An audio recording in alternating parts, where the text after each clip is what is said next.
todos y a todas. Vamos a comenzar con nuestra primera mesa de debate de las jornadas. Esta se llama Terapias Postmodernas y Género. Nos van a presentar el doctor Alexis Ibarra Martínez y la maestra Miriam Zavala Díaz. El doctor Alexis Ibarra Martínez es psicólogo por la UNAM, tiene grado de maestría en terapia familiar otorgado por la Universidad de las Américas y es doctor en psicología social por la Universidad Autónoma de Barcelona. Actualmente se desempeña como profesor e investigador de tiempo completo en la residencia en terapia familiar de la FES Iztacala, como docente del diplomado de terapia narrativa en la Facultad de Psicología de la UNAM. La maestra Miriam Zavala Díaz es catedrática y coordinadora de terapeuta y supervisora desde el año 2005. Tiene trabajo generando espacios de reflexión con personas que viven sus vidas con sentido de agencia personal.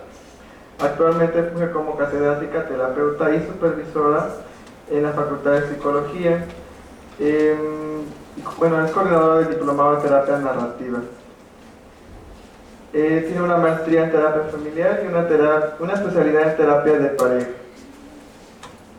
Y bueno, así le damos un aplauso, por favor.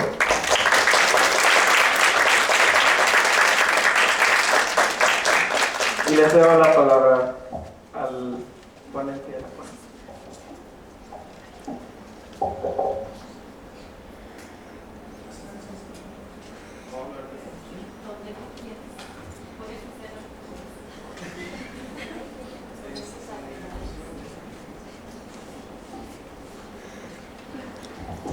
Hola, buenas tardes a todos y a todas. ¿Sí me escucho? Sí. Ok. Bueno, la presentación que voy a hacer yo este día tiene por título Terapias Postmodernas y Género. Y una de las preguntas que yo me hacía antes de empezar a escribir este trabajo tenía que ver con, aunque suene bien, aunque suene que lo políticamente correcto hoy en día es hacer una terapia sensible al género, mi primera pregunta era si realmente la psicoterapia y la psicología en general, o como las hemos entendido hasta ahora, pueden ser realmente compatibles y por qué. Entonces, podemos pasar a la primera diapositiva. Y bueno, una de las preguntas justo era esa, ¿no? O sea, ¿bajo qué condiciones una visión de género puede ser compatible con el conjunto de conocimientos y prácticas? Sí. Hay un ejemplo que a lo mejor es muy tonto y muy sencillo, pero que tiene que ver que a lo mejor yo puedo decir, bueno, yo hago terapia gestáltica, y después puedo decir, hago terapia gestáltica con terapia de arte, y a lo mejor ahí no hay ninguna contradicción. Y de pronto le agregamos el apellido sensible al género a cualquier tipo de terapia, y es ahí donde yo me pregunto si realmente se puede, o qué tenemos que pensar antes para poder hablar de si se le puede agregar o no. Yo creo que este apellido de sensible al género no es tan fácilmente agregable o pegable a cualquier modelo de trabajo. Y voy a explicar por qué. Pasamos a la siguiente diapositiva. Y bueno, si pensamos en lo que ha representado la psicología generalmente, podemos decir que esta se ha fundado o se ha construido sobre una exclusión no solo del género, sino de cualquier otra categoría, por ejemplo, sexualidad, raza, etnicidad, clase social o cultura, que habla de la posición del sujeto dentro de un orden social. Pasamos a la siguiente. Hay una psicóloga feminista que usa una metáfora que a mí me gusta mucho, en donde plantea que podemos pensar en la terapia como un cuarto cubierto de espejos, es decir, un consultorio que está forrado de espejos en donde lo único que se refleja es lo que pasa ahí adentro, es decir, es un espacio que está encerrado y que no tiene nada que ver con lo que está sucediendo allá afuera a nivel económico, social, cultural. Entonces, bueno, por eso decimos que las teorías, herramientas y técnicas están desconectadas de lo que sucede allá afuera, y que tanto el malestar como lo que nos pide el paciente es el producto de un interior psicológico desligado del contexto político, social o cultural. Pasamos a la que sigue. Como profesionales, creo que además esto de la terapia sensible al género no es una cuestión de ser buen o mal profesional. Creo que muchas veces nuestras preocupaciones andan por otro lado y asumimos que si aplicamos bien un modelo, que si nos aprendemos bien las técnicas, que si entendemos bien a los autores, que si nos actualizamos ya con eso la hicimos. Y bueno, mi planteamiento es que no necesariamente. Y bueno, aquí en la segunda parte de la diapositiva, en esta parte de abajo, hablo como de las polaridades de la práctica, o sea, cómo solemos pensar la práctica, ¿no? En términos de una división de normalidad-patología, de funcionalidad o disfuncionalidad, de si hay cambio o no hay cambio, de si nos vamos más hacia el lado del insight, de la comprensión, o si nos vamos más a una terapia centrada en la acción, y si la terapia fracasa o es efectiva. Y bueno, insisto, puede ser que nos movamos dentro de estas polaridades, pero no necesariamente eso hace que el género esté incluido dentro de esta práctica terapéutica. Pasamos a la que sigue. Y bueno, una de las cosas que yo digo es que si realmente nos planteamos si esto de la psicoterapia y el género son compatibles, el primer paso que tenemos que dar sería desmantelar los supuestos y prácticas que forman parte de eso que los psicólogos hemos considerado como verdades sagradas. Y además construir puentes entre lo que sucede en el consultorio y el contexto político, social y cultural en que están inmersos tanto el terapeuta como el paciente. Regresando a la metáfora del cuarto de espejos, pues lo que habría que hacer es precisamente derribar ese cuarto de espejos. Siguiente, por favor. Bueno, y aquí entramos a las críticas feministas y qué nos han dicho las críticas feministas de la psicología en general, de la psicología y de la ciencia. Por un lado, ese ideal científico de llegar a un conocimiento universal, neutral o carente de sesgos en realidad es un imposible, y que no basta con aplicar correctamente un modelo de intervención para ser neutral o objetivo para ejercer una práctica respetuosa de la singularidad de cada sujeto, que no reproduzca los prejuicios y desigualdades que permean todos los espacios de la vida cotidiana. Y creo que más adelante voy a hablar un poquito de eso.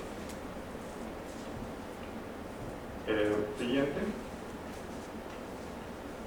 Y bueno, lo que me interesa el día de hoy, aunque me tarde en llegar al tema concreto de las terapias postmodernas, es pensar un poco en qué transformaciones hay a nivel social y cultural que normalmente pensamos que están desligadas de lo que sucede en el consultorio, o de las teorías que sirven para explicar los problemas. Pasamos a la siguiente. Y bueno,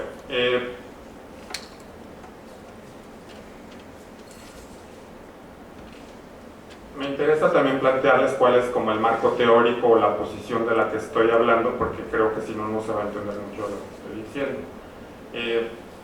El marco general o el más amplio, el que me parece más útil a mí para hablar hoy de este tema, sería lo que llamamos una perspectiva crítica en psicología.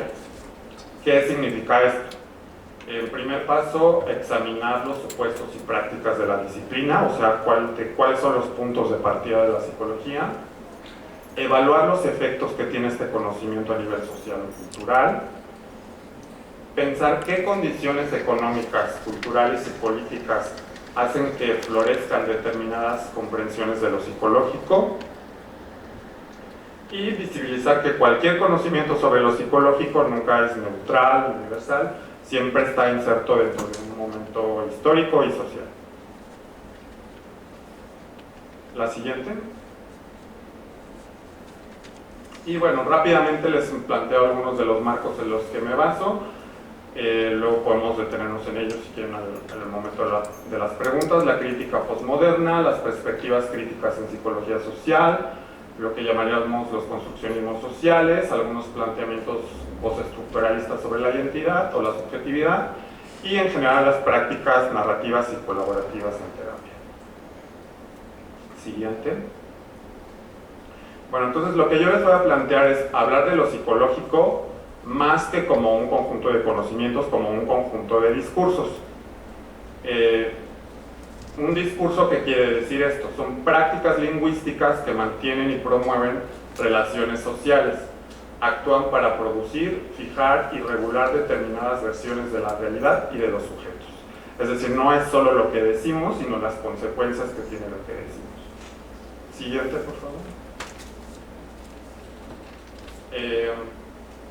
Y bueno, ¿qué significa pensar en lo psicológico? Y a lo mejor aquí uso la abreviatura LOPSI para referirme a la psicología, a la psiquiatría, al psicoanálisis, o sea, todo ese conjunto de conocimientos que están hechos para hablarnos del individuo o de la verdad del individuo.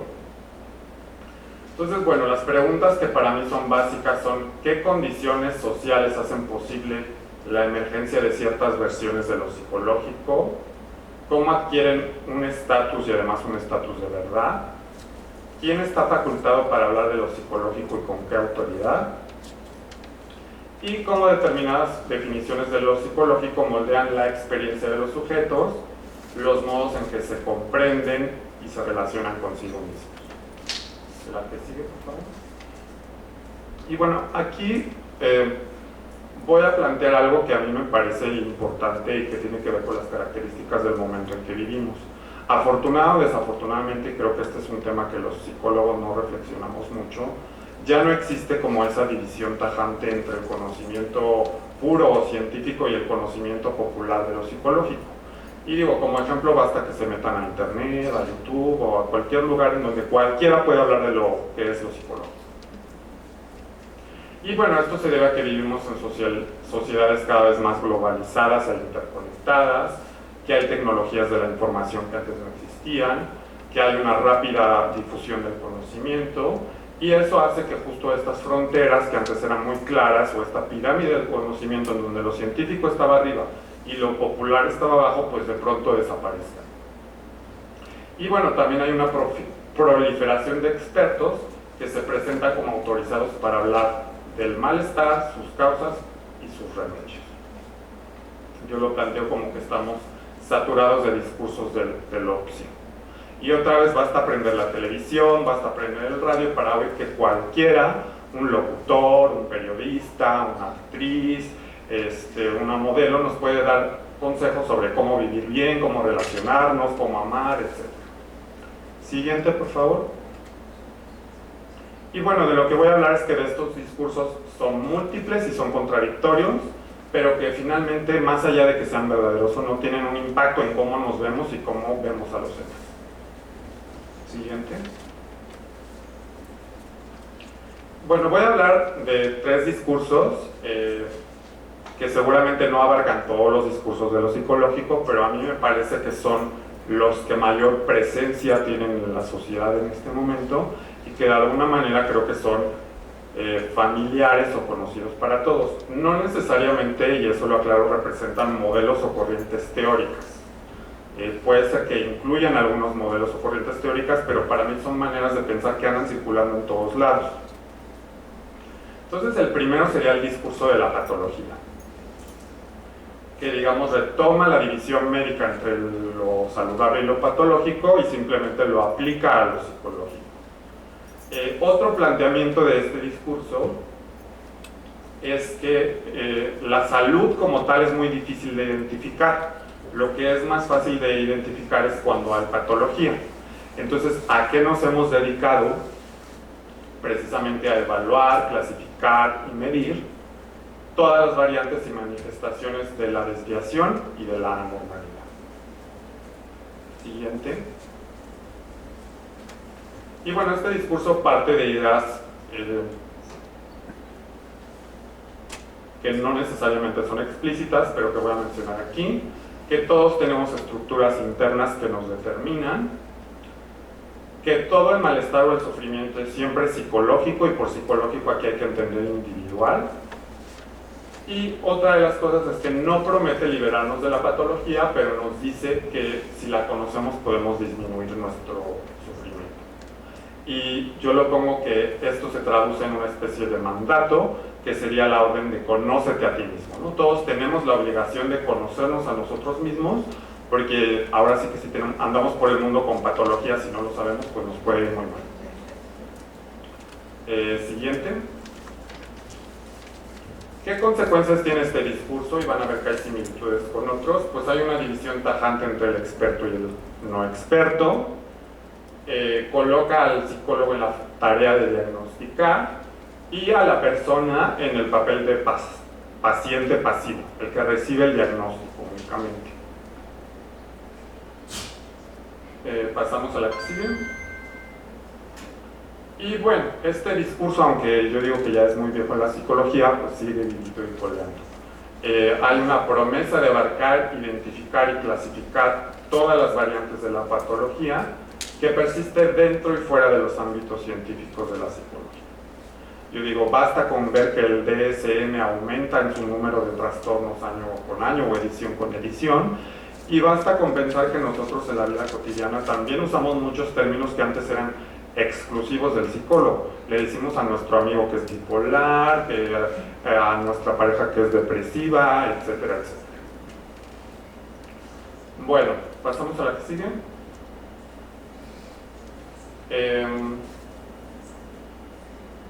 El siguiente discurso es un discurso que también está ganando mucho peso, que no necesariamente se contradice con el discurso anterior, pero que más bien busca complementarlo.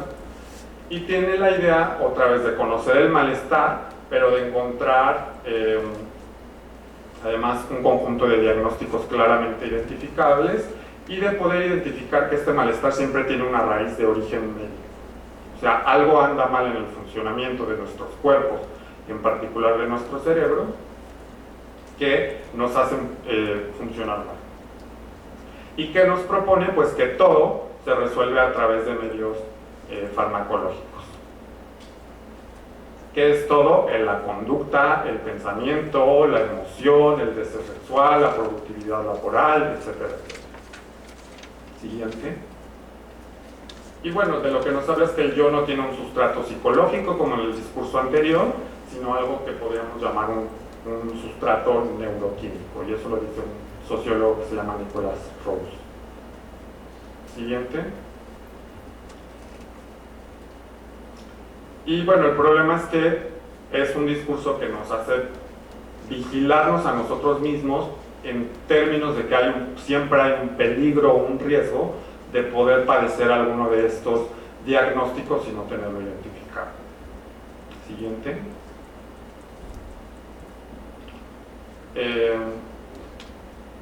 Siguiente. Y bueno, digamos, es un discurso que, como decía, o que como con cualquier discurso, tiene consecuencias. Nunca son discursos inocentes o neutrales. Transforman nuestra experiencia, transforman cómo entendemos lo que nos pasa, qué soluciones imaginamos para lo que nos puede pasar, y nos pone siempre en manos de los expertos y a nosotros nos convierte en personas que no sabemos del tema. Siguiente. Y bueno, paso al tercer y último discurso, que es un discurso que también está en expansión y en florecimiento, y que en teoría suena muy bien, pero que yo tengo mis reservas y que se las voy a ir planteando aquí. Digamos, la contraparte del discurso de la patología nos dice, bueno, solo nos hemos dedicado a explorar lo que está mal con nosotros, ahora hay que conocer lo que está bien con nosotros, y por lo tanto deberíamos hablar del bienestar, del florecimiento humano, etc. Entonces, bueno, plantea que todas las personas estamos en un movimiento constante hacia la creatividad y la autorrealización. Plantea que la felicidad es una meta accesible para todos, y además que esta felicidad depende de la capacidad de saber administrar las emociones propias, generar estados internos positivos y mantener una actitud optimista en general ante lo que nos pase. Por ahí alguien dice que la felicidad es como un músculo que si la ejercitas entonces más fácil puede venir a ti. Siguiente. Y bueno, otra vez lo que me interesa ver es qué premisas hay detrás de este discurso. Algo en lo que sí quiero hacer mucho énfasis es, yo no estoy diciendo que estos discursos sean verdaderos o falsos, no estoy diciendo que haya gente a la que le funcionen o no, pero sí me preocupan las consecuencias que tiene a nivel cultural o social. Entonces, bueno, plantean un yo aislado o desconectado de todo, que no tiene ataduras o limitaciones, que supone que la felicidad y la vida plena son cuestión de voluntad o de echarle ganas, y que el sujeto se mueve de acuerdo a deseos y anhelos privados, y que tiene la capacidad y libertad para decidir y elegir. Siguiente. Y bueno, nos vende la imagen de un yo que es único y irrepetible, es decir, yo soy diferente de todos los demás, que yo me puedo moldear como yo quiera o como yo desea, siempre y cuando conozca cuáles son mis verdaderos deseos y aspiraciones. Y entonces, si yo le echo ganas, yo puedo llegar a hacer lo que yo quiera. Y bueno, el mandato de este discurso sería esta idea de que uno se puede inventar a sí mismo. Siguiente.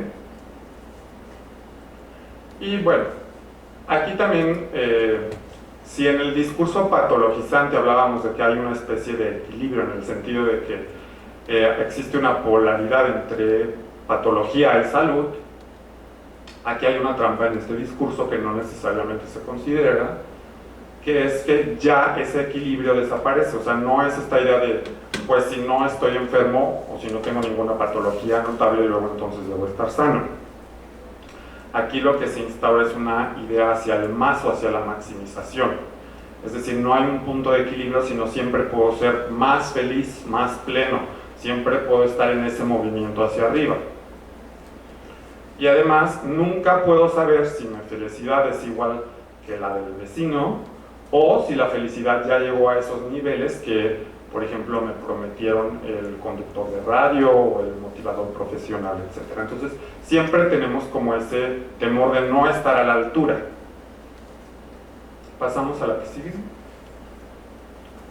Y bueno, una de las grandes contradicciones es que el discurso de la felicidad nos dice, sí, somos libres, podemos elegir, podemos ser felices, y hay quien dice, pues no tanto, más bien lo que nos plantea es que estamos obligados a ser libres, obligados a elegir y obligados a ser felices.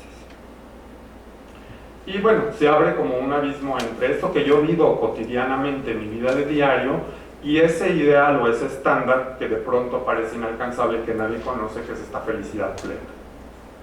Siguiente. Y algo que es importante también es que este discurso no sale porque sí, sale en una sociedad particular con características particulares. Son sociedades que giran en torno al consumismo, que valoran sobre todo al individuo y donde las cosas tienen un valor en función de su posición en el mercado y donde todo es tratado como mercancía desechable. Y eso incluye a las personas, a las relaciones, etc. Y bueno, el sociólogo que lo dice es Zygmunt Bauman. Siguiente. Entonces, bueno, ese ideal de tú puedes ser o lograr lo que tú quieras, en teoría está disponible para todo el mundo, pero luego resulta que solo está disponible para quienes tienen capacidad de dinero, de crédito o de compra. Es decir, hay opciones infinitas de identidad, pero que solo están disponibles para aquellos que tienen capacidad de compra. Y a lo mejor el ejemplo más claro en esta cuestión es como la parte física, esta idea de que yo físicamente me puedo moldear a voluntad. Es decir, ahora puedo ser rubio, puedo ser moreno, puedo estar bronceado, puedo ser más delgado, puedo ser más musculoso, puedo tener más espalda, menos espalda, y esa es una idea que circula en todos los ámbitos, y creo que es una idea que además está transfiriendo al espacio de lo emocional o de lo psicológico. Siguiente. Bueno, ¿qué implicaciones o qué riesgos tiene esto para la psicoterapia? Acabamos viendo a las personas como clientes, las personas se acaban viendo como consumidores en el mercado de la salud mental, en donde todo se ve como si es útil o si es deseable me sirve y si no me tengo que deshacer de ello. Y entonces eso es la terapia. Yo digo que nos coloca a los terapeutas en la posición de vendedores de felicidad. Y además a los pacientes también los coloca en esta... Acabamos viendo la terapia como ese espacio equivalente a la cirugía plástica. Es decir, no me gusta esta nariz, quiero esta otra. Y esas peticiones se hacen en otros términos en el consultorio.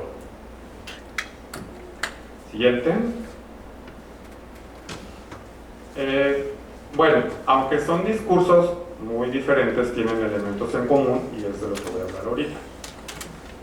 Todos se promueven como estos son la neta del planeta, o sea, no es una descripción posible de lo que nos pasa a nosotros, sino esta es la descripción última. Todas, como ya les dije, abren una brecha o un hueco entre el conocimiento científico y los que son evaluados desde esa mirada. Entonces, todos los aspectos de la persona, sus experiencias, sus comprensiones, sus emociones, quedan subordinadas a la comprensión del experto que tiene que reinterpretar lo que a mí me pasa. Todas imaginan a un sujeto que existe como isla, o sea, no pertenece a una sociedad, a una cultura, no vive en un país determinado, etc. Y además, todas me parece que colocan la responsabilidad de alguna u otra manera, ya sea del sufrimiento de la solución, en el individuo, ¿no? El problema siempre es individual y por lo tanto la solución siempre es individual.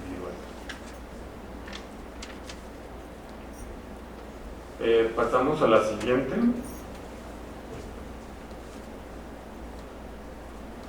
Bueno, hacen una promesa que además creo que,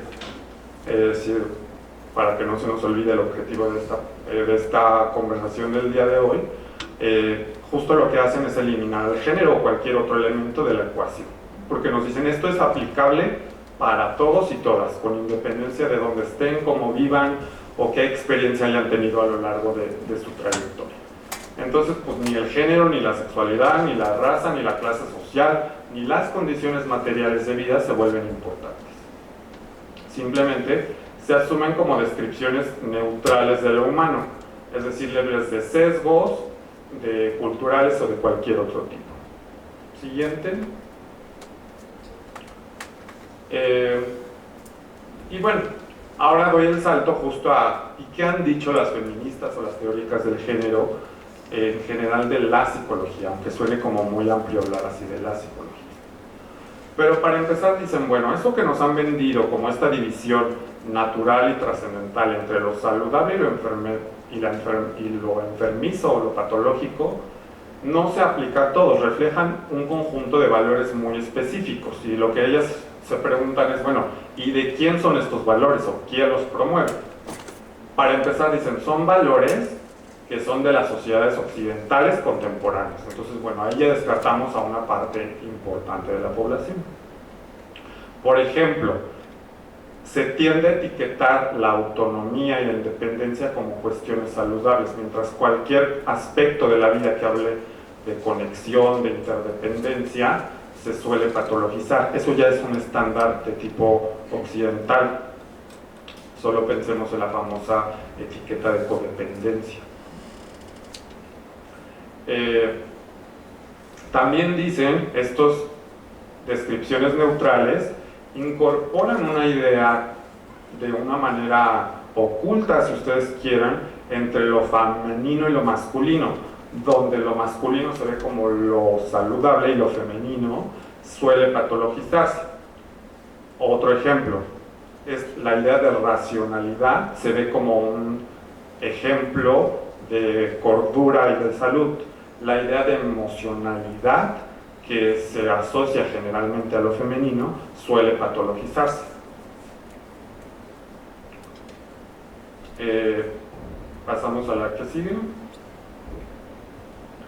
Y bueno, estas críticas, y habrá que tomarlas también con cautela, pero me parece importante mencionarlas, pues lo que dicen es, bueno, los discursos psicológicos que se asumen como la última palabra de la naturaleza humana, han contribuyendo, y yo diría siguen contribuyendo, a fortalecer y reproducir un orden que es patriarcal, sexista y heteronormativo, que además estos discursos pueden invisibilizar injusticias y el acceso desigual a recursos y oportunidades. Es decir, muchas veces lo que nosotros observamos como un trastorno psicológico o como un síntoma psicológico, en realidad es una respuesta a lo que está sucediendo en un contexto de violencia, de desigualdad, de exclusión, etc. Siguiente.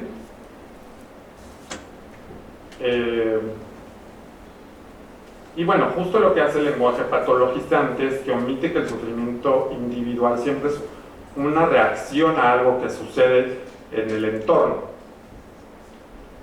Y bueno, esto que les decía, a veces un síntoma no es un síntoma, es una reacción.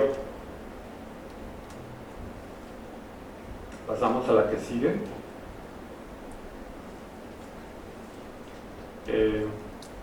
¿Cuánto tiempo me queda? Depende de ustedes. Bueno, vamos a poner. Por otro lado está esta idea del individuo feliz que les decía, ¿no? Y este ideal del individuo exitoso, pleno y feliz implica, además, no es una idea, digamos, la idea de felicidad nunca es neutral, siempre es una felicidad que nos ha sido vendida o enseñada desde ciertos ideales muy concretos. Entonces, lo que pasa es que cuando la gente no logra ser feliz o no logra ser feliz, según me han dicho, lo que pasa es que tendemos a culpar a las personas, es decir, tú no fuiste lo suficiente, no deseaste con la suficiente fuerza, no le echaste las suficientes ganas, tal vez eso no es lo que quieres, y entonces otra vez tendemos a culpar al individuo y no vimos dónde vive ese individuo y en qué circunstancias y cómo responde a lo que le pasa. Y bueno, yo digo, hay individuos que ni pueden aspirar a los mismos ideales de felicidad que otros, y hay individuos a los que no les interesa aspirar a esa felicidad.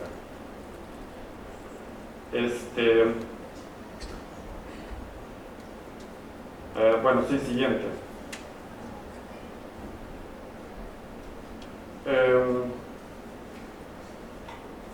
Algo que me interesa como recalcar mucho es esta idea de la felicidad como mandato social y cómo siempre está culturalmente determinada. Pensaba mucho en el ejemplo de este mandato cultural de que una vez que una mujer se convierte en madre, ya ha alcanzado la felicidad. Y existe el opuesto, que además es una descripción que se convierte en una prescripción, en un deber ser, es decir, tú no puedes tener una experiencia distinta de la maternidad porque debes ser feliz.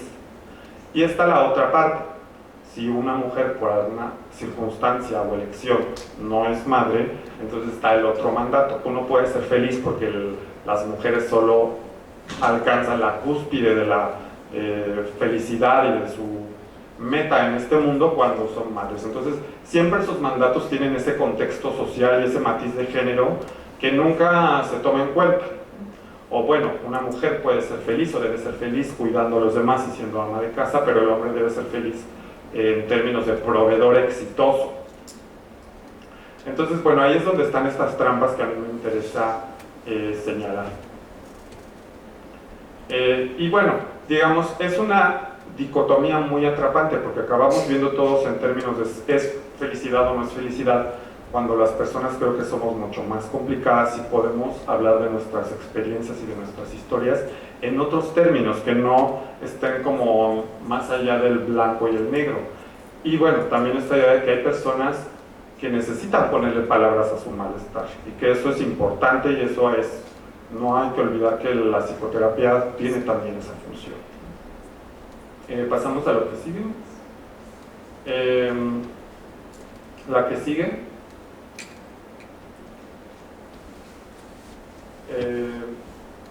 La que sigue.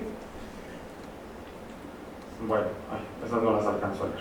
Pero digamos, el punto es, al que quiero llegar es importante entender estos discursos que nos afectan y circulan en todas partes, o sea, psicólogos o no psicólogos.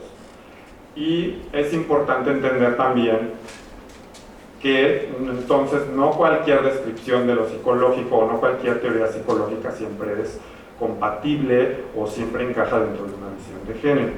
Y yo diría, más allá de decir que es compatible, creo que lo que tenemos que usar son estos instrumentos como herramientas de reflexión para pensar en lo que hacemos en nuestra práctica cotidiana y en nuestro trabajo con las personas, que muchas veces creo que más vale darnos cuenta de las contradicciones que caer en esta trampa de lo sensible o lo políticamente correcto. Entonces voy a describir muy rápidamente qué alternativas nos ofrecen las terapias narrativas y colaborativas. Creo que afortunadamente Miriam Zavala se va a detener mucho más en eso, y sobre todo en la parte práctica, pero aquí sí le voy a mencionar, digamos, como una serie de principios filosóficos que nos ayudan a orientar la práctica, ¿no? O sea, desde, digamos, las posiciones que tomamos. Entonces, bueno, las terapias siempre entienden que lo que sucede en el consultorio es un proceso relacional que ocurre en un contexto social y cultural. La terapia siempre es un espacio atravesado por relaciones de poder. Siempre procuramos o preferimos cuestionar los discursos de verdad producidos por las disciplinas psicológicas, y diría por cualquier discurso que se pretenda elegir en verdad de la naturaleza humana. Siempre evaluamos los efectos que estos discursos tienen en las personas que trabajan con nosotros. Asumimos que no hay conocimientos o posturas neutrales. Asumimos que el terapeuta nunca puede ser una tabula rasa. Siempre escuchamos desde un lugar, desde una posición que está matizada por nuestro género, nuestra historia, nuestras teorías, los cursos que hemos tomado, las vivencias personales, pero no existe ese lugar de neutralidad. Que siempre que escuchamos este es un acto interpretativo, no existe esta idea de la escucha pasiva o la escucha neutral, y que por lo tanto tenemos que verificar con nuestros consultantes qué estamos escuchando y hacer visible desde dónde lo escuchamos. Siguiente. Que asumimos que lo que la gente nos dice, nos cuenta, lo que nos pide, nos solicita, no es una ocurrencia producto de su mente o de que esté loca, es una idea que se ha gestado en un espacio social y cultural. Que la terapia siempre será un espacio para que la persona articule sus experiencias y sus relatos en sus propias palabras y en sus propios términos. Que nosotros lo que buscamos hacer es actuar como testigos y participantes en ese relato, en lugar de encajarlo dentro de categorías preestablecidas. Que no buscamos o evitamos ponernos en el papel de jueces que deciden cómo debe vivir la gente, o qué soluciones debe tomar, o qué tipo de historia debe contar. Que miramos a las personas como personas o agentes activos que le dan sentido y significado a su vida y a su experiencia, que ocupan el lenguaje para hacerlo. Que la terapia siempre es un proceso de generación de significados que ocurre en el diálogo con el otro. Que preferimos el conocimiento local y contextual que un conocimiento impuesto desde afuera o desde arriba que se nos vende como abstracto o universal. Siguiente. Que generamos intercambios que buscan dar espacio a las múltiples voces. Que siempre abrimos conversaciones con las personas sobre cómo su malestar está conectado a discursos dominantes. Que asumimos que las personas no son receptores pasivos, sino que siempre resisten o responden. Que asumimos que las personas siempre tienen intenciones, es decir, no actúan como el producto de fuerzas internas o externas, que se mueven por valores, principios y sueños, que estos no siempre son reconocidos desde esos macrodiscursos desde los que les hablé, pero que se pueden explorar aunque hayan sido marginados o silenciados, y que eso puede abrir alternativas. Y ya por último diría que es algo en lo que me quedé pensando también al terminar esta ponencia, creo que también tenemos que pensar que no todos los relatos, que el único espacio para escuchar los relatos es la psicoterapia, que también hay otros espacios, que hay relatos que tienen que estar no solo dentro del consultorio, sino que también tienen que ser socializados. Y esto me parece algo en lo que tenemos que trabajar.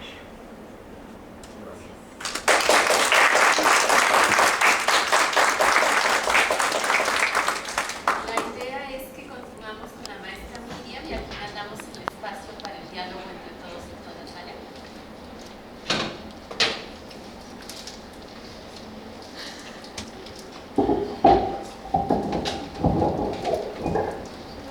Ok, yo sí preferiría estar parada, me siento más cómoda así.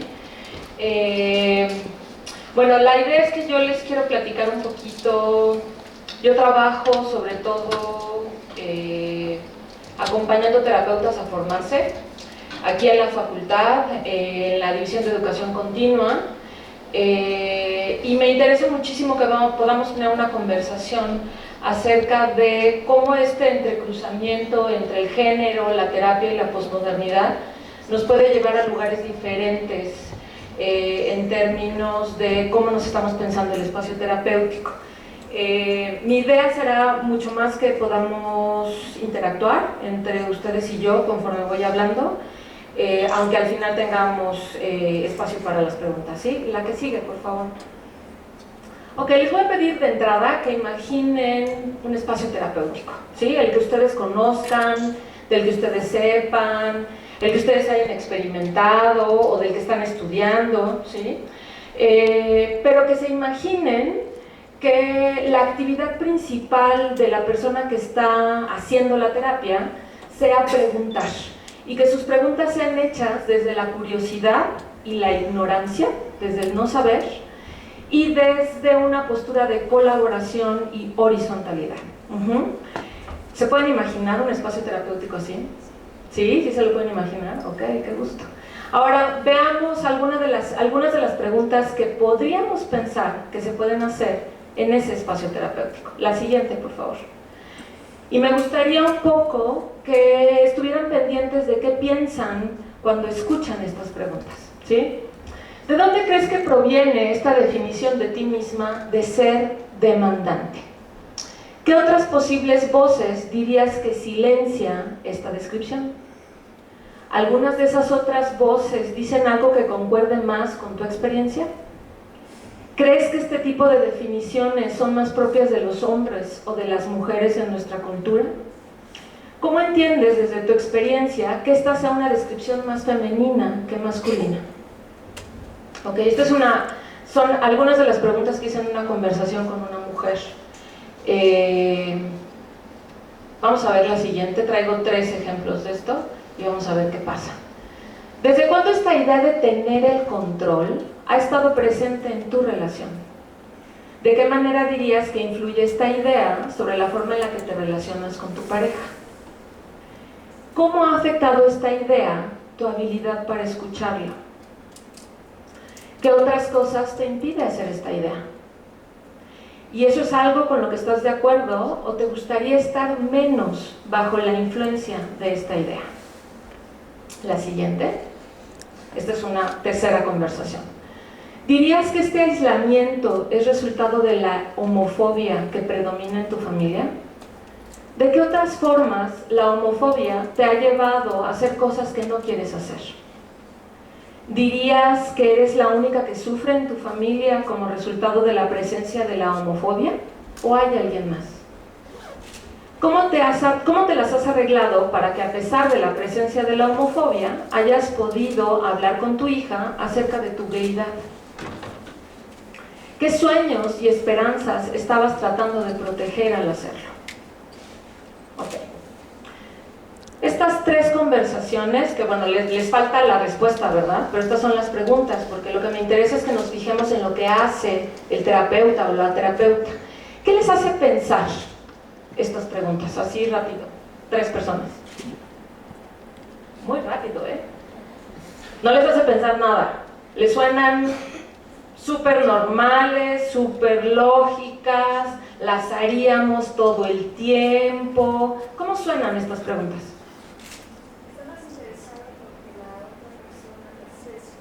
Ok, es una postura de ser informados, ¿no? El terapeuta quiere ser informado, ahí está la postura de ignorancia, ¿no? Yo no sé qué le está pasando a la otra persona y quiero saberlo.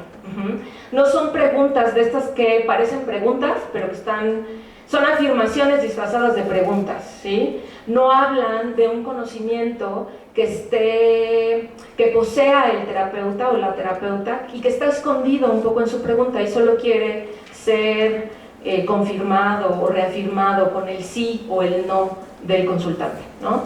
¿Alguna otra cosa que les hagan pensar estas preguntas? Ok, son súper respetuosas. Bueno, yo pensaría que esa es otra línea, otra coordenada que podríamos distinguir en esta postura terapéutica, ¿sí? ¿Hay algo más que les haga pensar? Sí. Yo creo que una pregunta como que te da como la respuesta que, bueno, la persona estaría pensando, creo que quiere escuchar eso, ¿no? Por ejemplo, dirías que eres la única que sufre de tu familia como resultado de la presencia, como que ahí te está dando la respuesta con la respuesta. ¿Te lo parece? O sea, hay espacio, no hay poco espacio para disentir, ¿tú dirías? Sí, yo siento que como que en cierta forma te está incitando a decir de alguna forma la respuesta que el terapeuta quiere escuchar.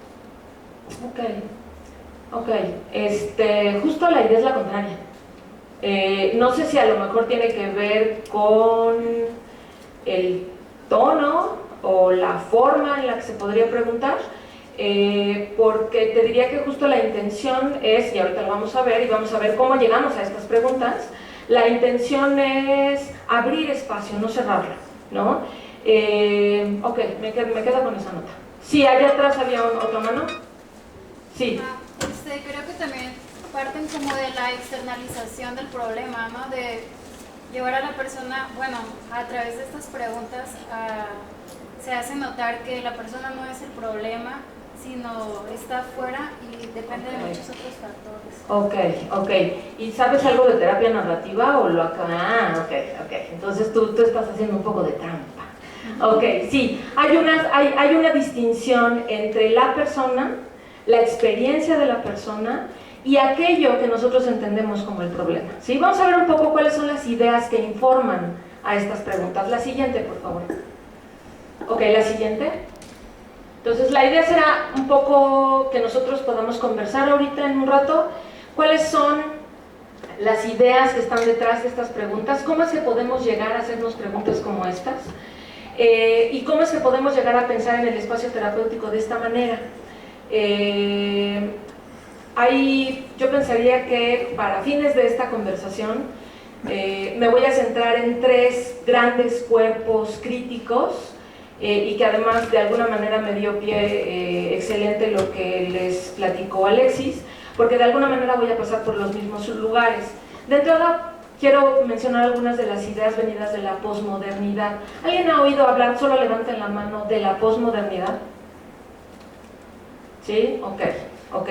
Y que entonces podríamos pensarla un poco en términos de ideas, una postura crítica. Hay muchas maneras de definir la posmodernidad. Para fines de esta conversación me gustaría pensar en la posmodernidad como esta postura crítica frente a las ideas de la modernidad y del pensamiento positivista. ¿Sí? Ok. La siguiente, por favor. Ok. Nosotros en terapia narrativa y en las terapias posmodernas, estas las podemos encontrar en el cuerpo de lo que conocemos como la terapia familiar. Estamos pensando que pensar desde la posmodernidad implica hacer una migración, implica hacer un viaje, donde empezamos a pensar en la realidad como algo que se construye, no algo que se descubre. El pensamiento moderno podría pensar que la verdad o el conocimiento, la realidad está allá afuera y nosotros salimos y lo descubrimos. Desde la posmodernidad estamos pensando que el conocimiento se construye y se construye a través de la experiencia y la relación con nosotros y a través del lenguaje. Estar parados en la posmodernidad implica cuestionar los grandes discursos o las verdades absolutas acerca de quiénes somos los seres humanos y cómo es la vida y la normalidad en la experiencia humana. Implica pensar al conocimiento como una visión del mundo mantenido por discursos dentro de un contexto social y cultural. Es decir, que nos interesan los discursos acerca de la verdad, pero siempre enmarcados en un contexto cultural y social. En este sentido podríamos pensar que estamos hablando de verdades con B chiquita, ¿sí? Ya no verdades con B mayúscula, donde estamos pensando que hay una convivencia de diferentes discursos que tratan de definir la realidad. Pensar que están conviviendo estos diferentes discursos creo que se acerca mucho más a nuestra experiencia hoy, si pensamos un poco en lo que nos decía Alexis hace un rato, de cuántas maneras hay de hablar de la felicidad, desde cuántos lugares se habla de lo normal o de lo patológico, y que todos esos discursos desde la posmodernidad son válidos y valiosos. El asunto es que ninguno de ellos podría erigirse como un discurso que describe mejor la realidad que otro. Eso es pensar desde la posmodernidad. Ok, la siguiente, por favor. Desde la mirada posmoderna, la identidad tiene otra definición. Estamos muy interesados en saber cómo es ese asunto de la identidad, pero entendida esta más como un lugar donde la cultura ha inscrito ciertos de sus creencias e ideologías acerca de las personas, y de cómo entonces la identidad se convierte en un espacio donde se encarna la cultura. Podríamos decir que nuestros cuerpos se convierten entonces en el verbo encarnado. Lo que se dice acerca de la verdad se inscribe en nuestros cuerpos, y nosotros y nosotras nos disciplinamos para ser estandartes de ese discurso, ¿sí? ¿Suena por ahí Foucault? ¿Alguien lo conoce a Foucault? Bueno, suena un poco a estas ideas. Foucault podría ser considerado uno de los pensadores de la posmodernidad. Entonces, en este asunto de ser el lugar donde se encarna la cultura, podríamos decir que los sujetos, los individuos, somos los encargados de poner en circulación estos discursos acerca de la verdad, y nos convertimos en ese sentido en personas que tratamos de ser estandartes de lo sano, de lo normal, de lo bueno, a través de trabajar con nuestros cuerpos y trabajar con nuestras personas. Así es como se entiende la identidad desde este aspecto, desde este discurso crítico de la posmodernidad. Pero que, como un poco vieron en la conversación anterior con la doctora Claudia, y un poco como veíamos hace un rato con Alexis, finalmente siempre hay espacios de resistencia, ¿no? La identidad también podría ser ese espacio donde el sujeto se resiste a estos discursos y el trabajo que estos discursos hacen sobre él para tratar de producirse a sí mismo. La siguiente, por favor. Ok, ¿qué otra teoría, qué otro cuerpo de ideas está alimentando preguntas como las que vimos al inicio y que nos guían y son parte de nuestras coordenadas en la terapia narrativa? Estarían las voces de los feminismos. Y digo los feminismos porque no podríamos pensar que el feminismo es una sola voz, ni un solo cuerpo crítico, sino que hay feminismos desde diferentes disciplinas y desde diferentes latitudes, incluso en el mundo, que tratan de, que tienen diferentes objetivos. Yo voy a retomar solo algunas autoras y autores, y les voy a decir un poco cuáles son las ideas del feminismo, de los feminismos que nos sirven mucho en terapia narrativa. La siguiente, por favor. Bueno, nos sirve mucho la mirada feminista, que nos permite separar la anatomía del discurso, es decir, los cuerpos, separar la sexualidad, o el sexo más bien, del género, y permitir entonces que haya un espacio donde podamos averiguar, conocer, entender qué significados y qué relaciones de poder se están jugando para que las personas vivan su género. La mirada feminista, que nos sirve también porque pone énfasis en revisar las definiciones acerca del género y las considera como construcciones sociales, que a partir de tomar cómo están estas definiciones culturales acerca del género, podemos desconstruirlas para contextualizarlas y desnaturalizarlas. Es decir, los discursos que hay acerca de cómo tenemos que ser los hombres y las mujeres han sido producidos dentro de un contexto. y no hablan ni hacen referencia a una naturaleza, sino que al contrario son producto de la cultura y que esa cultura ha cambiado dependiendo de la latitud y del momento histórico. Entonces, que podemos hablar, si podemos hablar del género de esta manera, entonces hay mucho espacio para desconstruir verdades absolutas acerca del género. La siguiente, por favor. Ok, una mirada feminista que nos ayuda a abrir un espacio para discutir acerca de la influencia que ha tenido estos discursos sobre la experiencia de las mujeres y cómo estos discursos colocan al género masculino y a la heterosexualidad como el eje de la normalidad. Esto era un poco algo que decía Alexis hace un rato. Esta mirada feminista también nos ayuda a crear espacios públicos. En la terapia narrativa nos interesa mucho que la terapia se convierta en un espacio que vincula lo que ocurre dentro de las conversaciones terapéuticas, que pudieran estar encerradas en este cuarto de espejos, como decía Alexis, para vincular lo que ocurre adentro con lo que ocurre afuera.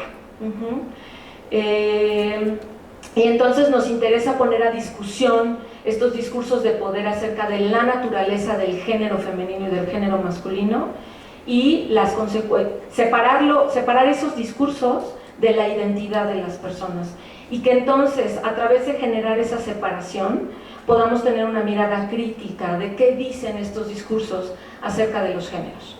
¿Sí? La siguiente. Ok, ¿y de qué va este chisme un poco de la terapia narrativa? La siguiente, por favor. Ok, una idea central para nosotros en terapia narrativa es que las personas y los problemas son dos entidades separadas, perdón, de tal manera que la persona es la persona y el problema es el problema. Esta no solo es una separación lingüística, no solo vamos a hablar de personas que tienen relaciones con los problemas como la depresión, la hiperactividad, la hipomanía, sino que además es una separación epistemológica. Es decir, estamos pensando que los problemas tienen que ver con discursos producidos dentro de una cultura, y que entonces, al separar al discurso de las personas, podemos pedirle a las personas que tomen una posición frente a esos discursos. Quizás esto que se veía en las preguntas como una idea de lo que yo quiero que me responda la persona, quizás podría ser más bien que estoy poniendo el discurso al centro. El discurso que está haciendo, el discurso sobre el que se monta el problema. Un poco, si recuerdan las preguntas sobre la homofobia, ¿sí? O las preguntas que hablan de tener el control para él, o de ella como siendo alguien de una determinada manera por el hecho de ser una mujer, ¿sí? Estas preguntas de alguna manera tratan de poner estos discursos al centro de las conversaciones. Ok, la siguiente, por favor. Ok, para la terapia narrativa, la unidad fundamental para entender la experiencia humana entonces son las historias. Las historias no como narraciones acerca de la vida, no como cuentos que contamos acerca de nuestra vida, sino como la vida misma. Es decir, que las historias que se cuentan de nosotras y de nosotros no son algo que se dice, sino es algo que se vive. Y que conforme se cuentan estas historias, y conforme hablamos de estas historias, y conforme se engrosan estas historias, lo que vamos viviendo tiene que tener sentido con esa historia. Si la historia de mi vida está definida desde ciertos guiones que hablan acerca de, no sé, tener el control, por ejemplo, lo que aparece en una de las conversaciones que les mostré al principio, entonces muchas de mis experiencias serán matizadas y pasarán por el filtro de esta historia. Ahorita vamos a ver en los ejemplos que traigo de algunas conversaciones terapéuticas, esto va a ser mucho más claro. Las historias definen entonces para nosotros desde la terapia narrativa, las historias definen nuestra identidad, nos comprometen, nos guían, nos ayudan a vivir, pero también estas historias sostienen con vida a los problemas. Es decir, hay historias donde ciertos problemas tienen mucho más espacio para vivir y tienen mucho más territorio para tener influencia sobre nuestras vidas que otras historias. En la terapia narrativa asumimos que las personas son multihistoriadas, esa es la buena noticia, que aunque haya una historia donde el problema viva a sus anchas, no es la única historia que se cuenta de nosotros, hay muchas historias contándose acerca de nosotros y estamos viviendo múltiples historias. Si nosotros en terapia logramos rescatar algunas de esas otras historias paralelas a la historia dominante del problema, pues entonces podemos empezar a ganar espacio para que las personas puedan empezar a vivir desde sus identidades favoritas y no desde la identidad que marca el discurso del problema. ¿Sí? La siguiente, por favor. Ok. Ahora, si junto todo esto, entonces estas ideas de la terapia narrativa, más las ideas venidas de la postura crítica de la posmodernidad, más la propuesta de los feminismos, entonces tendremos a una terapia sensible al género. La siguiente. Ok. La terapia narrativa, entonces, al estar influenciada tanto por las ideas de la posmodernidad, los feminismos y las reflexiones de los teóricos de la terapia narrativa, entonces nos obliga a repensarnos el espacio terapéutico. Si nosotros estamos pensando que la realidad se construye y que cuando nosotros estamos conversando con las personas, nuestras descripciones, estoy hablando de las de los terapeutas y las terapeutas, están construyendo nuestra idea del mundo y la idea del mundo del consultante, entonces tenemos una responsabilidad con lo que estamos definiendo como real, ¿sí? La llamada mucho de la terapia narrativa sería a cuestionarnos qué estamos entendiendo como real o como verdadero o como correcto, y que tengamos conversaciones con las personas para ver cuáles de esas construcciones nos están ayudando a vivir y cuáles de esas construcciones están ayudando a mantener con vida a los problemas. Nosotros en la práctica narrativa pensamos que un espacio terapéutico que responde a las cuestiones de género no nada más debe de verse como un grupo de técnicas o de métodos para trabajar, sino que parte de una postura, de una manera de estar en el mundo y una manera de pensar acerca de la realidad. La siguiente, por favor. La terapia desde esta mirada es una confluencia de voces. Ya no es un espacio neutral con respecto al género, tenemos una postura política frente a esto. Y esta postura política implica que nosotros podemos hablar acerca de estos discursos y que incluso queremos cuestionarlos, queremos que las personas tengan una postura, tomen una posición frente a esos discursos que están involucrados con la forma en la que los problemas están operando sobre sus vidas. Ahora el tema de género no solo está ahí como un marco para que entendamos la experiencia de las personas, es también algo de lo que podemos hablar en nuestras conversaciones, ¿sí? De ahí la consideración política de la terapia. La siguiente, por favor. Ok, y que entonces nos interesa vincular las experiencias particulares de las personas, qué le está ocurriendo al consultante en su vida, y ligar esas experiencias con las experiencias de otras personas. Es decir, pensar en las vidas vividas como vidas en relación.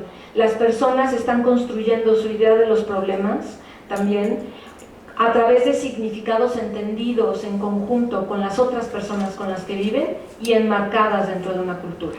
Entonces queremos tener conversaciones acerca de eso. Pero además queremos entonces ligar estas experiencias individuales con las experiencias de otras personas y con los discursos de poder. Es decir, que entonces estamos tratando de mirar todos estos entramados todo este entramado, queremos conocer los hilos de ese tejido, porque entonces ese tejido al final se convierte en la historia de nuestras vidas. Si lo acercamos, podemos ir viendo los hilos de los que está tejido y tomar una postura crítica o cuestionadora frente a esa realidad que se ha construido dentro de esa historia. La siguiente, por favor. Ok. Ahora, lo que les quiero presentar ahorita entonces es un poco cómo lo he trabajado yo en la práctica. Les traigo 3 casos, 2 mujeres y un hombre. tengo el permiso de estas personas para reproducir este material. En terapia narrativa nos interesan mucho los discursos textuales de las personas porque es ese nuestro material de trabajo. Nosotros trabajamos con historias, entonces nos interesan mucho las palabras que se utilizan para enunciar esas historias. Por eso es que tengo prácticamente el registro textual de los diálogos que tengo con algunas personas o con mis consultantes.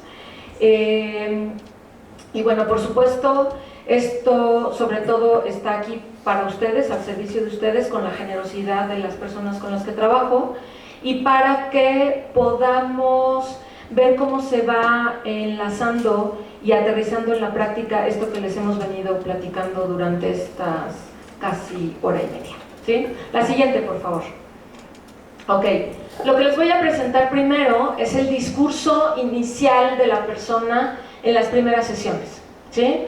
Cómo están hablando del problema o de lo que es problemático, dónde está el dilema, y después voy a pasar a presentarles algunas de las preguntas o de los temas de los que estuvimos conversando, y después el diálogo, que ustedes puedan ver cómo se ha transformado el diálogo a través de conversar de lo que hemos conversado, ¿sí?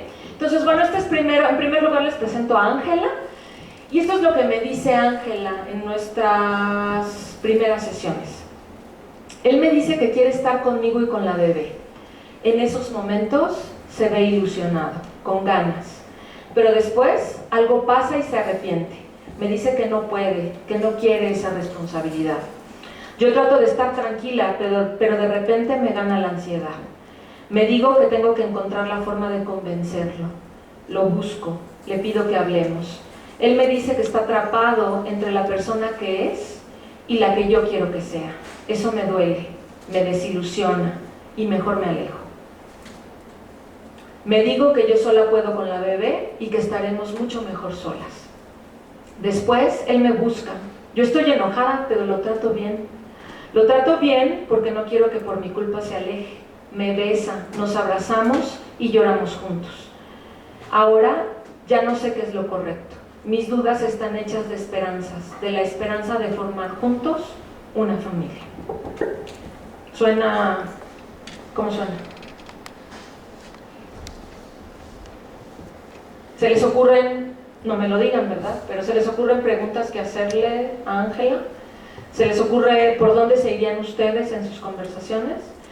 ¿Pueden ver algunos de los discursos de poder de los que hemos venido hablando? ¿De los discursos de género? ¿Los pueden ver? ¿Sí? Ok. La siguiente, por favor. ¿De qué hemos trabajado con muchas cosas? Ángela y yo tenemos aproximadamente 6 meses trabajando juntas, viéndonos cada 15 días en sesiones de 1 hora. Y hemos conversado acerca de cómo en nuestra cultura, aparte, les estoy mostrando mucho más las cosas que tienen que ver con el tema de hoy. Hemos trabajado otras cosas, por supuesto, pero traigo algunas de las cosas que hemos trabajado que vienen al caso con los temas de la conversación de hoy. Entonces hemos conversado acerca de cómo en nuestra cultura las mujeres hemos sido socializadas para asumir la responsabilidad emocional de nuestras relaciones. Y entonces yo puedo en ese sentido hacerle a Ángela preguntas como esta. ¿Cómo dirías que llegaste a la conclusión de que eres tú la encargada de arreglar las cosas y hacer que él esté convencido de estar con ustedes? ¿Sí? Esta pregunta nos sirvió mucho para historiar un poco cómo llegó ella a estas conclusiones y empezamos a traer a los personajes de la historia.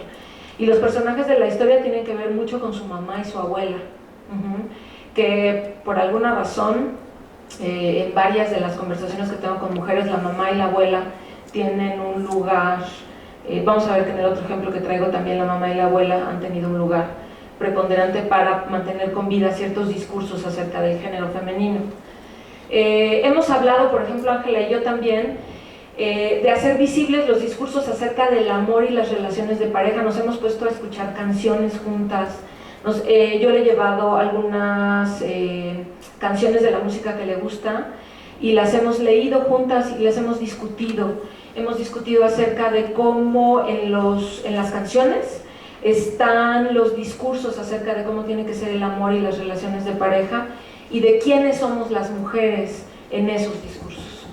Y entonces le he hecho preguntas como: ¿consideras que en general las mujeres podemos, en nombre del amor, hacer cosas que no queremos hacer o que nos ponen incómodas? ¿Cómo me explicarías que esto es así? ¿Sí? Y ahí es como llegamos a las canciones, porque una de las cosas que ella me contestaba era que la idea que ella tenía del amor, pues por supuesto había salido mucho de las películas y de lo que ella veía en su familia que no quería para ella, y que se oía que en las canciones, por ejemplo, se hablaba del verdadero amor. Entonces de ahí un poco se me ocurre la idea de traer las letras de las canciones para que las analicemos, ¿sí? La siguiente, por favor. Hemos hablado de sus opciones acerca del futuro, porque si recuerdan un poco el discurso inicial de Ángela, ella está mucho tratando de decidir qué va a hacer.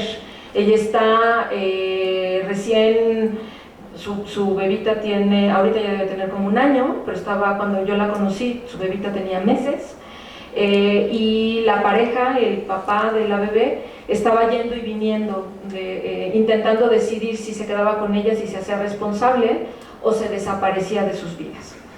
Entonces, bueno, hemos estado hablando acerca de sus opciones de futuro, pero hemos conversado acerca de cómo hay discursos acerca de cómo las mujeres valemos más o menos si estamos dentro o fuera del matrimonio. Y de si hay opciones o definiciones diferentes para vivir dentro de una familia. Porque bueno, para ella la definición de una familia no nos va a parecer extravagante, ¿verdad? Es papá, mamá, hijitos, ¿no? Entonces, a ese respecto le he hecho preguntas como: ¿dirías que la bebé y tú son ya una familia? Esto quiere decir, y bueno, ella me contesta que sí, ¿no? Que de alguna manera, mientras él se desaparece, porque él se puede desaparecer por semanas, ellas funcionan como una familia, ¿no? Entonces incluso hablamos de qué podríamos entender por familia, buscamos definiciones acerca de la familia. Yo soy terapeuta familiar, entonces pues tengo mucho ahorro de libros, ¿no?, que hablan de lo que oficialmente sería una familia, y estuvimos discutiendo de si esa idea de familia opera en la realidad o más bien es una bonita fotografía que está pegada arriba de la chimenea, pero que en general ni nadie tiene chimenea, ni nadie tiene esa fotografía, ¿no? Ok, y entonces ella me dice que sí, que ella cree que ellas funcionan como una familia, y entonces yo le pregunto: ¿esto quiere decir que hay muchas maneras de hacer una familia? Y bueno, y en ese sentido hablamos de cómo esta era ya una familia, la que ellas dos formaban, y qué las hacía una familia, y qué personas formaban parte de esa familia, porque también empezamos a ver que había personas que estaban en esa familia, pero no vivían con ellas. Y entonces estaba la madrina, que es una muy amiga de ella, pero también está el papá de ella, que está muy cercano y ha estado muy pendiente de ellas. Entonces esa era como una familia que se ampliaba y se reducía conforme se unían algunas personas, ¿no? Hablamos mucho del futuro, de cómo queremos que su bebé la vea ella, o cómo ella quiere que su bebé la vea. ¿Qué quieres que ella aprenda de ti y de su valor como mujer ahora que estás tomando la decisión de sacarlo de tu vida o de sus vidas, ¿no? Porque bueno, en algún momento de nuestras conversaciones ella llega a la conclusión de que tiene que dejar de contestar el teléfono y a empezar a plantearse una vida sin él. ¿Qué crees que sería importante? ¿Crees que sería importante que más mujeres pudieran acercarse a ideas diferentes de lo que es ser una familia? Y entonces ella pensó que de ahí salió que ella tenía que hablar más de esto con la gente que estaba cercana a ella, porque le interesaba que más personas no solo avalaran esta nueva manera de pensar acerca de una familia y que más voces apoyaran esta nueva manera de vivir para ella, sino que además a lo mejor otras mujeres pudieran poder tener la oportunidad de cuestionarse cómo es una familia, ¿no? La siguiente, por favor. Y entonces este es el discurso de Ángela, de hecho, hace un par de semanas. Es muy triste que él piense de esta manera, pero ya entendí que no hay nada que yo pueda hacer para que él cambie, si él no quiere cambiar. Tenía mucho miedo del futuro, de estar tomando una mala decisión para la vida de mi hija, pues al final él es su papá, pero ahora que lo pienso, ya estuvo. Es su papá, pero parece uno de esos papás que lejos de ayudar, estorban porque solo me hace sufrir. Ya no quiero rogarle, no nos merecemos eso, ni la bebé ni yo. No va a ser fácil ser mamá soltera, pero me ayuda mucho pensar que esta también puede ser una familia, ella y yo. Que podemos andar con la frente en alto por el mundo porque somos unas mujeres libres que estamos creciendo juntas. ¿Sí? Esto que aparece acá arriba, esto, si nos podemos regresar 2 diapositivas, por favor. Algo que más, perdón, otra. Ahí está. Algo que me gusta mucho preguntarle a las personas cuando empiezo a escuchar que el diálogo, que las conversaciones han cambiado muchísimo y que estamos hablando de otras cosas, es preguntarles si esta fuera una nueva película de sus vidas, ¿cómo se titularía esa película? ¿No? En contraposición con la vieja película de la vida de Ángela. Entonces, la vieja película de Ángela se llamaba La dificultad de encontrar lo correcto. ¿Podemos avanzar, por favor? Ahí. Y esta nueva película se llama La libertad del ya estuvo. ¿Sí? Esos fueron nombres que ella le puso. Y conforme hemos seguido hablando de esto, y se los cuento, y miren, siento emoción, porque el ya estuvo se ha convertido en una frase que ella repite todo el tiempo cuando me viene a contar las cosas que han estado ocurriendo y cómo en su trabajo ha tenido un impacto fuerte que ella haya decidido ser madre soltera. Y entonces hablamos mucho del ya estuvo, ¿no? Oye, ¿y qué piensas? ¿Le aplicamos también el ya estuvo o seguimos tratando de convencerlo de que no tome esta postura? Tiene que ver con su jefe, ¿no? Que no tome esta postura frente a tu decisión, ¿no? Y entonces hay momentos donde me dice, me gustaría pensar en el ya estuvo, pero todavía no me siento lista, ¿no? Y hay momentos donde me manda mensajes, por ejemplo, diciéndome, Miriam, ya estuvo, ¿sí? Y yo sé qué significa ese ya estuvo porque hemos estado construyendo la idea de esto. Esto no existía antes de que nosotras conversáramos de esta manera acerca de su vida. Esto se construyó en el espacio terapéutico, ¿sí? La siguiente, por favor. Ok, esta es la historia de Anselmo, ¿sí? Anselmo, y este es el nombre de la historia como llega. Esto se lo ponemos al final, ¿eh? Al principio nunca les pregunto acerca de esto, porque si yo le dijera a lo mejor a las personas que yo pienso en que somos multihistoriadas y todo este chisme que ya les conté al inicio, van a pensar cosas que no sé, ¿no? O sea, como que la idea, la gente tiene una idea de cómo es la psicoterapia y yo puedo parecer una terapeuta bastante irreverente, entonces prefiero guardar las formas al inicio. Ok, entonces Anselmo. Sé que soy obsesivo y controlador, me gusta el orden y las cosas bien hechas. Y a ella le importaba eso, pero de repente ya no. Entonces empezó a ser poco cuidadosa y atenta conmigo. Eso me enfurecía y discutíamos mucho por eso. De un día para otro me dijo que se iba, juntó sus cosas y dejó la casa. En ese momento mi seguridad se derrumbó. Necesito manejar esto desde una postura racional y ecuánime, me decía. Pero me siento desmotivado, sin ganas, como Rocky, perdí el hambre. Y necesito un plan de acción, para que si vamos a ganar, sea ya, y si vamos a perder, perdamos rápido. Por eso estoy aquí. Ese era el discurso de Anselmo al inicio de nuestro proceso, ¿sí? La siguiente, por favor. Entonces, como se darán cuenta, la mujer lo dejó, y él está pensando mucho en... al principio no hay como mucha idea de por qué lo dejó, pero hay mucho enojo, hay mucho desconcierto, y hay una idea de rápido, vamos a sacar esto rápido porque yo no me puedo permitir el lujo de sufrir demasiado porque mi esposo me dejó, ¿no? Entonces, Anselmo y yo hemos conversado acerca de cómo en nuestra cultura las construcciones sociales acerca de los géneros afectan nuestra conducta y nos dictan maneras de estar en pareja y de desempeñar nuestro rol de hombres y mujeres. Entonces, a este respecto yo le he preguntado a Anselmo, ¿dirías que es más factible que los hombres y no las mujeres estén bajo la influencia de esta idea de que saben cómo tienen que ser las cosas? Y él al principio me decía, bueno, es que las mujeres saben cómo tienen que ser las cosas en otros aspectos, ¿no?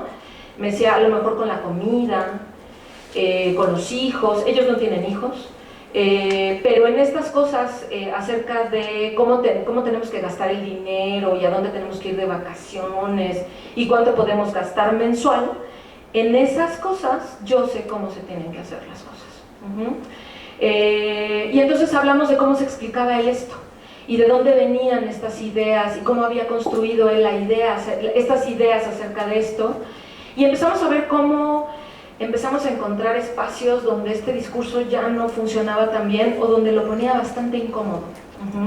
Y donde hablábamos mucho de esto y después nos íbamos un poco a la posición de ella. Oye, ¿y esto sería algo que ella estaría pensando cuando agarró sus cosas y se fue?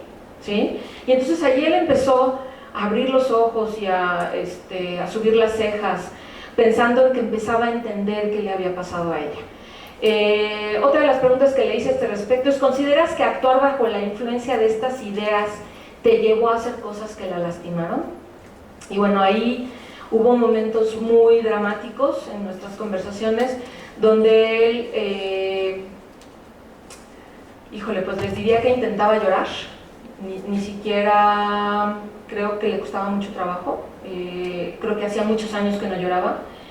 Y que en esas lágrimas había una expresión de cómo él estaba ablandando estas ideas acerca del género, de quién tenía que ser él en su relación de pareja, y se estaba acercando a la experiencia de ella. La siguiente, por favor. Anselmo y yo también hemos analizado juntos las implicaciones de este proceso de socialización que determina que hombres y mujeres sigamos pensando y actuando dentro de un marco sexista con privilegios para los hombres. Esto no ha sido fácil, Anselmo, ustedes escucharon su diálogo al principio, él hablaba mucho de Rocky, tengo 5 minutos, qué horror, hablaba de Rocky, de ser campeón olímpico, o sea, con muchas metáforas muy masculinas en nuestra cultura, de masculinidad, de potencia, ¿no? Entonces ha sido un trabajo de verdad muy fino con Anselmo, de ir cuestionando poco a poco estas ideas, de irlas desarmando, desconstruyendo, pero con muchísimo respeto y con mucho cuidado a su persona. ¿Cómo dirías que aprendiste que tener el control es importante? ¿Consideras que tu padre se empeñó? Y bueno, aquí hablo de su padre porque él habla de que lo aprendió justo de su padre, ¿no? ¿Consideras que tu padre se empeñó en que tus hermanos aprendieran esto también? ¿Se empeñó en el mismo sentido con tus hermanas? Y ahí vimos que no, ¿no? Y entonces empezamos a hablar de cómo el papá se había empeñado en otras cosas con sus hijas, ¿no? En que se portaran bien, en que no salieran embarazadas, ¿no? ¿Crees que dentro de su relación, ya la relación con su esposa, ¿no?, ambos tienen el mismo poder de decisión, que sus voces eran igualmente escuchadas? Y bueno, por supuesto no, después vimos que no, ¿no? ¿Qué efecto crees que haya tenido en ella que cuando tus expectativas no se veían cumplidas, actuaras desde la furia y el deseo de control? ¿Sí? La siguiente, por favor. Ok, y este es los diálogos, bueno, el discurso de Anselmo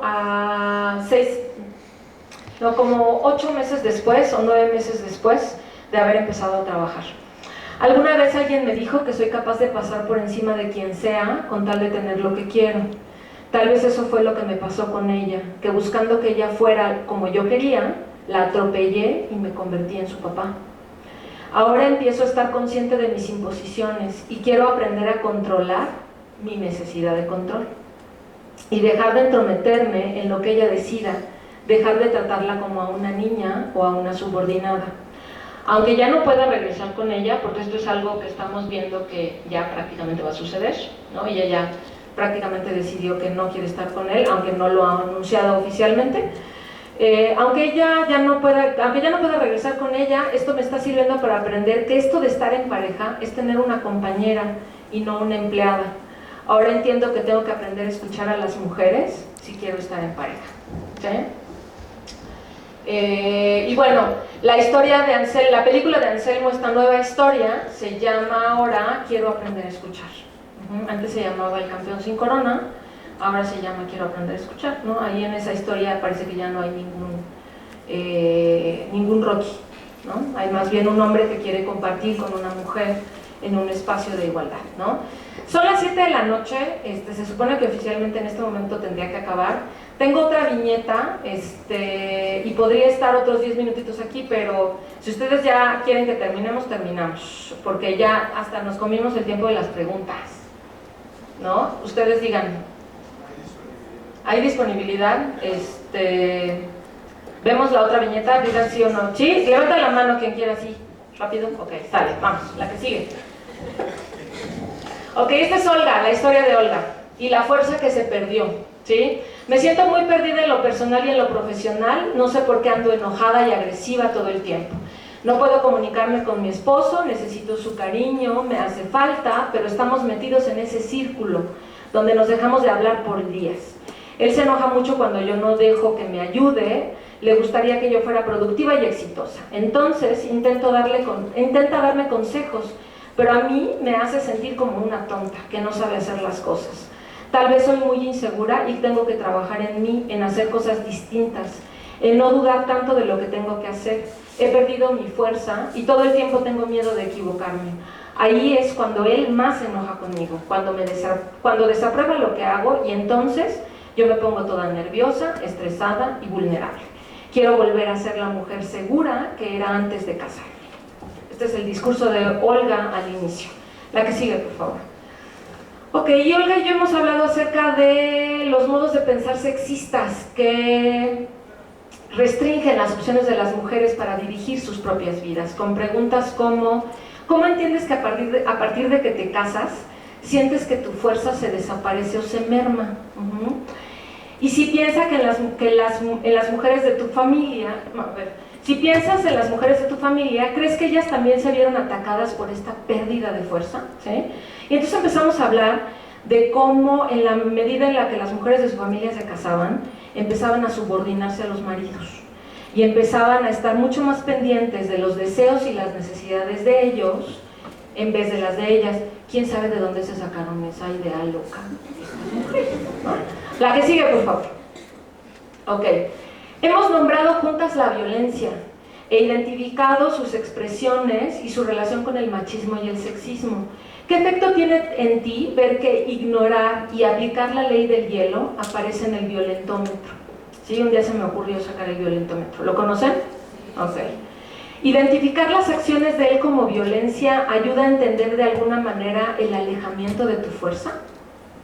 Y entonces ella empezó también a vincular cómo ella no era que de repente se hubiera convertido en una mujer insegura, sino que las acciones violentas de él tenían que ver con esta sensación de ella de mucha vulnerabilidad.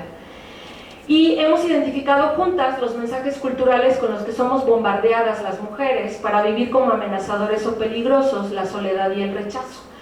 ¿Crees que si pudieras alejarte de estas ideas acerca de cómo debemos ser las mujeres dentro de las relaciones de pareja, sería más fácil para ti hablarle y pedirle lo que necesitas? Y entonces empezamos a ver cómo íbamos a buscar ese espacio para que ella se separara de estas ideas, y algunas de las tareas que nos pusimos, o que le pusimos a ella en el trabajo terapéutico, fue hablar con su mamá y con su abuela. Y fueron bien interesantes estas conversaciones, donde incluso la mamá termina diciéndole: tenemos que tener más conversaciones de estas, hija mía, ¿no? Ok, la que sigue, por favor. Y este es el discurso de Olga en la historia de Olga va primero, que así terminó la historia de Olga. A Olga la vi por última vez hace 15 días. Creo que ya no la voy a ver porque se va a mudar de estado. Bueno, esa es otra historia, pero bueno, me da mucha paz ver que no todo en mí está mal, que si él y yo somos diferentes y pensamos diferentes, eso no significa que yo esté mal. Ahora puedo preguntarme si las cosas que él hace se llaman violencia. Es muy duro verlo así, pero ni modo. Y entonces trae el violentómetro todo el tiempo y está checando, ¿no? No me gusta que estemos enojados, pero ahora sé que su enojo no es mi responsabilidad, sino del machismo con el que él fue educado. Que lo que yo quiero es tan importante como lo que él quiere, porque sí sé lo que quiero, solo que me quedaba callada para no generar bronca. Mi abuela siempre me decía que lo más importante era tu marido. Cuando me casé, esa idea todo el tiempo estaba en mi cabeza. Ahora digo, no abuela, primero voy yo. En la última discusión se lo dije al marido, que yo estaba luchando por recuperar mi fuerza, pero que sus cuestionamientos constantes no me ayudaban, ni tampoco que me dejara de hablar, que no merezco que me trate así. Ahora entiendo por qué me sentía tan mal. Ok, la última, por favor. Ok, bueno, eso es todo. Muchas gracias por su presencia y por su atención. No sé si tenemos dos preguntas o una pregunta. ¿Sí? ¿Sí? ¿Podemos? Yo tengo el poder de las llaves hoy, a menos que el señor mejor. No sé si alguien quiere hacer una pregunta para Alexis o para mí. Este es un tema que no siempre se ve en las jornadas, así que me parece muy importante que aprovechen. ¿Alguna curiosidad?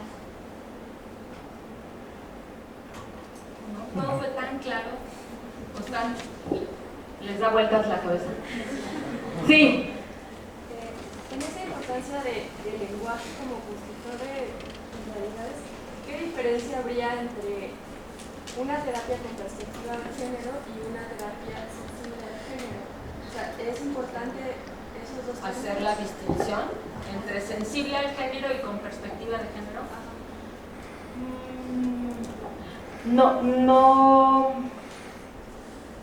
No estoy segura, y con este asunto de que las palabras no son neutrales y no son inocentes, me pones a pensar si con perspectiva de género y sensible al género serían sinónimos. Creo que para mí es una coordenada, o sea, el género y la perspectiva de género es una coordenada, pero no todo lo que hago, desde lo que trabajo en terapia y desde la terapia narrativa, es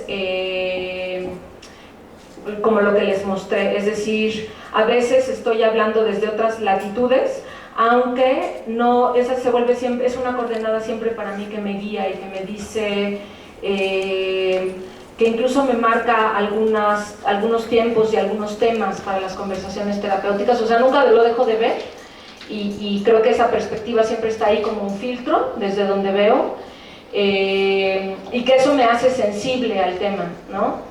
No sé si podría pensarlo como un sinónimo. No sé, tú dirías. Okay. Es que es más la palabra que yo sé.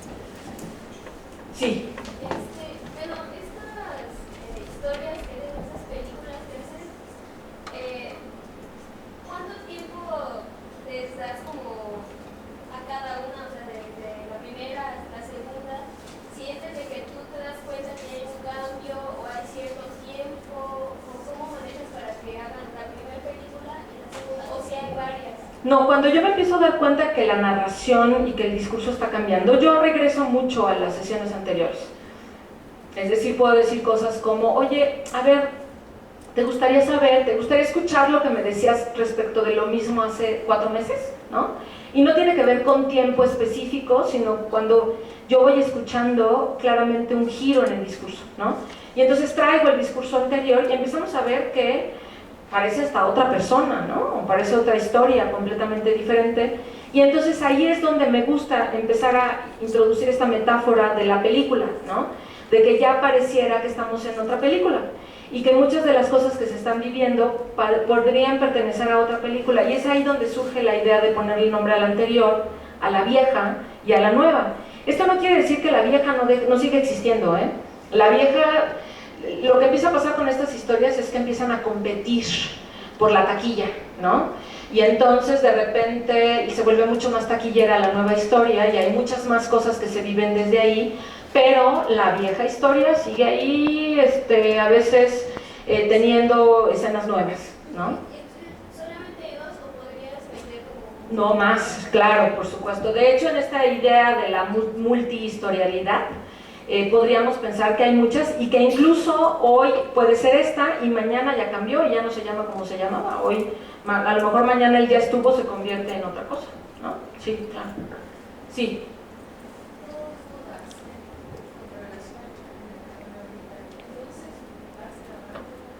Voy escribiendo, es una locura. Tengo hasta dolor de codo ya, problemas en mi codo. Sí, escribo. No grabo porque me implicaría muchísimo tiempo después regresar a las grabaciones y no tengo el mismo acceso de hace 3 meses dijiste, y regreso sobre mi archivo. Mis notas le pertenecen a las personas. Las personas tienen acceso a ellas, las pueden leer, se las pueden llevar, son dueñas de las notas, y cuando terminan los procesos terapéuticos se las entrego y pido permiso para quedarme con una copia. Hay veces que eso no es posible, y para mí está bien, porque es el discurso de las personas finalmente. Yo lo uso como una manera de trabajo, pero al final es un documento público. O sea, público para la persona, pues no son mis expedientes, ¿sí? Sino son las notas que tienen tu discurso, entonces al final eres dueña de tu discurso, ¿no? Y la otra, decías que algo de también. Eso sería como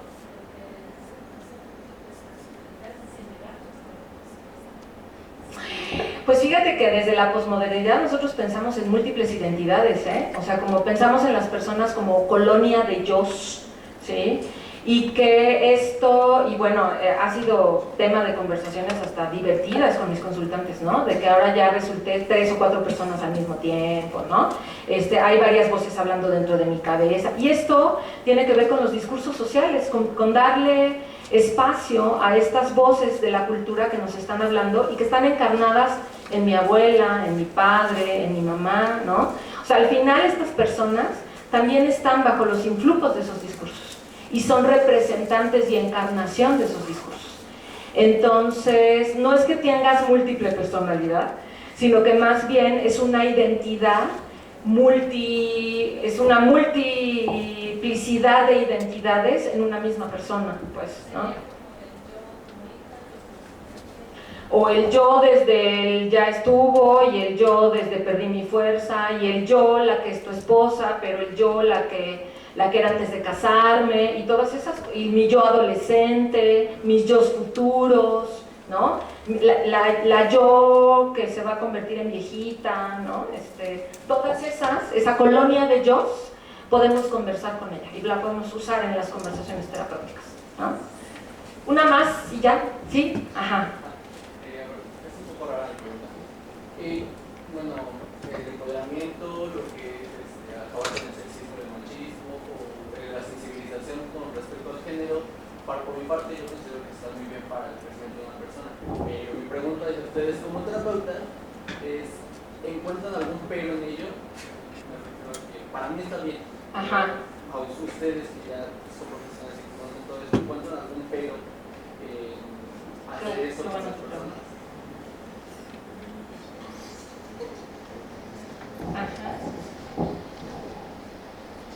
No tengo una respuesta clara, pero para mí el único pero que habría al tomar estas posiciones es cuando yo siento que mi posición, por ser más sensible, por estar mejor informada políticamente, por lo que sea, pasa por encima de la experiencia del consultante. O sea, para mí eso es como el límite, ¿no? O sea, yo nunca voy a pasar por encima de la experiencia del consultante, y no porque yo tenga unas ideas acerca de lo que significa acabar con el sexismo, con la homofobia o con el machismo, voy a suponer que mi consultante tiene que hacer lo que mis marcos me indican.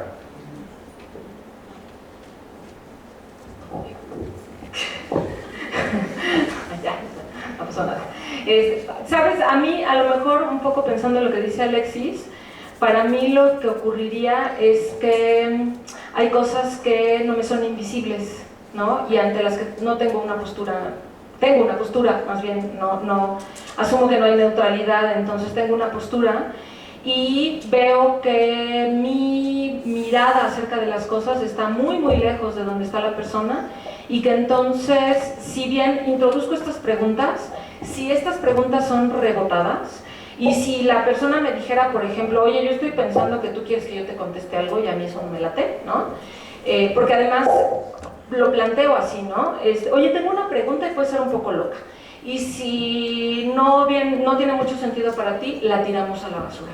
Y he tenido que tirar preguntas a la basura, buenísimas, encantadoras, con muchísima perspectiva de género, súper sensibles y políticamente correctas y todo esto, y las tiramos a la basura. Entonces, sí te podría decir que a momentos esto se puede convertir en algo no sé muy bien qué palabra usar, a lo mejor a veces puede ser frustrante, ¿no? A veces puede ser confrontante, pero también me gusta mucho esos espacios de confrontación, porque entonces también es una invitación para mí, para explorar cómo es vivir desde estas otras construcciones de la realidad. Es decir, cómo puede ser que una mujer elija, por ejemplo, vivir violencia por vivir cómoda económicamente y no juzgar eso, ¿sí? Desde mi perspectiva de género, yo tendría muchas cosas que argumentar frente a eso, pero entonces, ante esa construcción de la realidad y ante esa manera, esa elección de vida, entonces más bien hacer preguntas para entender cómo es estar allá, ¿sí? Y entonces, pues es un reto, ¿no? O sea, al final es todo un reto a mi postura, pero que finalmente, obedeciendo las coordenadas de las que hablamos al principio, pues tengo que, desde un ejercicio ético, como decía Alexis, no puedo estar por encima del discurso ni de las construcciones de la realidad de mis consultantes, ¿no? Yo soy un acompañante, nada más. ¿Okay? Bueno, pues ya nos vamos. Muchísimas gracias por la paciencia.